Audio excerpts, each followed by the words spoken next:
Cette vidéo vous est présentée par la boutique de Dicehall.com, les prix les plus bas sur vos jeux de société favoris.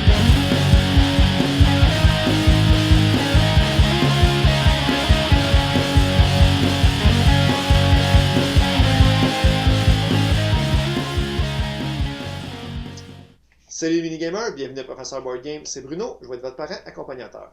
Et moi, c'est Alex. Aujourd'hui, on va parler d'un jeu nominé Enfant As d'or 2021, La Maison des Souris. La Maison des Souris est un jeu de chez Gigamic sorti en 2020. D'ailleurs, on remercie la boutique du Randolph qui fait la distribution du jeu au Québec et qui nous a envoyé cette copie pour qu'on puisse vous en parler. L'autrice et l'auteur de ce jeu sont Élodie Clément et Théo Rivière. C'est un jeu qui se joue de 2 à 6 joueurs âgés de 5 ans et plus et qui a une durée de 20 minutes. Dans le jeu, c'est comme si des souris avaient volé nos objets et qu'on devait regarder dans les petits trous de leur maison pour les retrouver et savoir où est-ce qu'elles les ont mis. C'est un jeu de mémoire coopératif qui se joue dans la boîte de jeu qui représente la maison des souris. Il y a des petits trous qui font les fenêtres de la maison. On illumine la maison avec une lampe de poche. L'illumination dure 30 secondes. C'est le temps qu'on a pour mémoriser où sont les objets. Ensuite, on doit répondre à des questions qui sont sur des plateaux. On en choisit. On vous montre comment on joue. Et on vous dit ce qu'on en pense. Avant de pouvoir faire une première partie, il y a un assemblage à faire. On n'a qu'à suivre les instructions dans la boîte. Ensuite, quand on veut faire une partie, on commence par retirer tous les éléments de la boîte. On détermine le niveau de difficulté selon ce tableau qu'on retrouve dans le livret de règles. Pour notre exemple, on va y aller avec le niveau facile. On prend le plateau question 1 et on n'aura besoin que des jetons verts. Les jetons orange et rouge retournent dans la boîte. On va placer le pion souris sur la première case de la piste de manche et le pion panier au début de la piste de points. Les jetons objets choisis sont mélangés. Et on fait la même chose pour les 4 jetons pièces. On va en avoir besoin plus tard avec le plateau question. On place le plateau sol en alignant le coin de la salle de bain sur l'encoche de la boîte. Ensuite, on place le toit. Le lierre et l'échelle nous indiquent le bon sens du toit. La partie va durer 4 manches et une manche est composée de 3 étapes. La préparation, l'observation et les réponses. Pour la préparation, on glisse par le trou du toit les jetons objets en bois. À tour de rôle, les joueurs brassent la maison pour répartir les objets. On le fait en la laissant à plat sur la table. Lorsque tout le monde est prêt, un joueur place la lampe sur le trou et l'allume.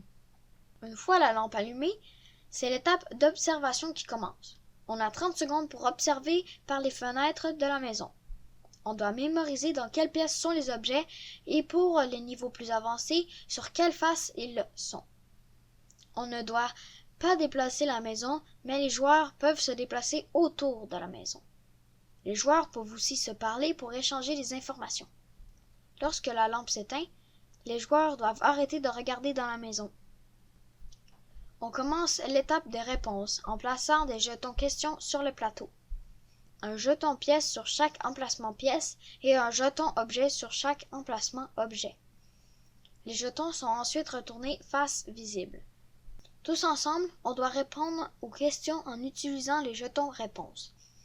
La première question sur notre plateau est de savoir dans quelle pièce est l'objet sur le jeton. On pense que les blocs de construction sont dans la chambre. La deuxième question est de dire si les 2 objets identifiés par les jetons sont dans la même pièce. On pense que le pion et le bouton ne sont pas dans la même pièce. La troisième question est de déterminer si l'objet choisi est dans la pièce choisie. On pense que la bague n'est pas dans la cuisine. Finalement, pour la dernière question du plateau 1, il faut dire tous les objets qui sont dans la pièce identifiée par le jeton. En regardant dans la chambre, on pense avoir seulement vu la clé et les blocs de construction. Vient ensuite le moment de vérifier si on a eu les bonnes réponses. Les blocs sont effectivement dans la chambre. Le pion et le bouton ne sont pas dans la même pièce. La bague n'est pas dans la cuisine. Dans la chambre, on a bien les blocs et la clé, mais on a aussi le bonbon. Les objets qui sont à cheval entre 2 pièces sont considérés comme étant dans les 2 pièces. Comme il faut avoir tout bon à chaque question, nous avons donc pour cette manche 3 points et non les 4 possibles. On est prêt à passer à la prochaine manche. On retire les éléments du plateau, on avance le marqueur de manche et on mélange les jetons tous ensemble. On reprend aussi dans la boîte les jetons en bois. Après les 4 manches, on compare notre score à ce tableau du livret de règles pour évaluer notre performance. On va maintenant regarder les autres styles de questions qu'on peut rencontrer sur les autres plateaux. Pour cette question, il faut identifier la face visible du jeton objet placé là.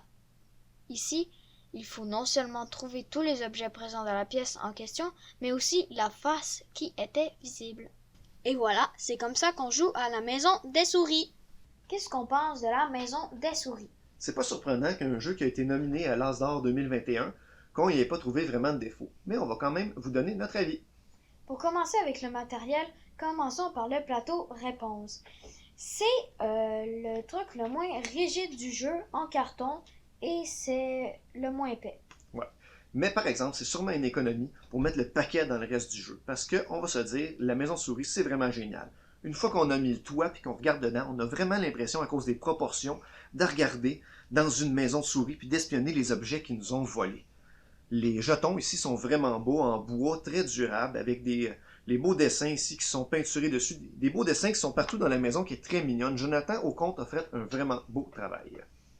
Aussi, chapeau à l'utilisation de la boîte, surtout au rangement, car on peut laisser les murs monter, la table de cuisine et le foyer, et on peut la placer comme ceci dans la boîte. Voilà. Dans le jeu, il y a 4 façons de varier le niveau de difficulté, en changeant les cartons réponses et en ajoutant des jetons dedans. Il y a aussi une variante pour rendre ça plus facile, en mettant d'avance les jetons qui nous disent c'est quoi qu'il va falloir répondre à la fin. Je vous recommande quand même d'augmenter le niveau de difficulté en fonction du nombre de joueurs, parce que plus on est de joueurs, plus ça fait de gens pour se rappeler les choses, et on peut aussi diviser le travail. Par exemple, quand on est 4, il peut y avoir une personne qui regarde chaque pièce, puis si on a moins de jetons, ou on a été plus vite que les autres, on peut regarder dans les autres pièces. Le sablier, s'il n'est pas dans ce jeu-là, et d'habitude dans les jeux de mémoire, c'est ce qui est le plus oublié. Sauf que dans ce jeu-là, c'est une lampe qui dure 30 secondes, et on a besoin de la lampe pour voir, donc quand elle s'éteint, on le sait que c'est terminé. C'est un jeu à laquelle on va donner la note de B+. D'habitude, j'aime pas les jeux de mémoire, sauf que celui-là, je l'ai bien aimé, car la maison est très attirante. C'est un magnifique jeu. Le jeu de mémoire le plus immersif que j'ai jamais vu. Puis dire ça d'un jeu de mémoire, c'est quelque chose. Si vous êtes intéressé à en savoir plus sur la création du jeu, les auteurs ont fait une vidéo que j'ai trouvée très intéressante, dont on va vous mettre le lien dans la description. C'est tout pour aujourd'hui. Si vous n'êtes pas encore abonné à la chaîne, cliquez sur le petit bonhomme ici en bas, surveillez sur les autres vidéos le sceau d'approbation du parent accompagnateur. Vous pouvez aussi nous suivre sur Facebook, Twitter et Instagram. Si vous aimez notre contenu, n'hésitez pas à nous supporter sur notre campagne Patreon. À la prochaine les mini-gamers! Et continuez de gamer!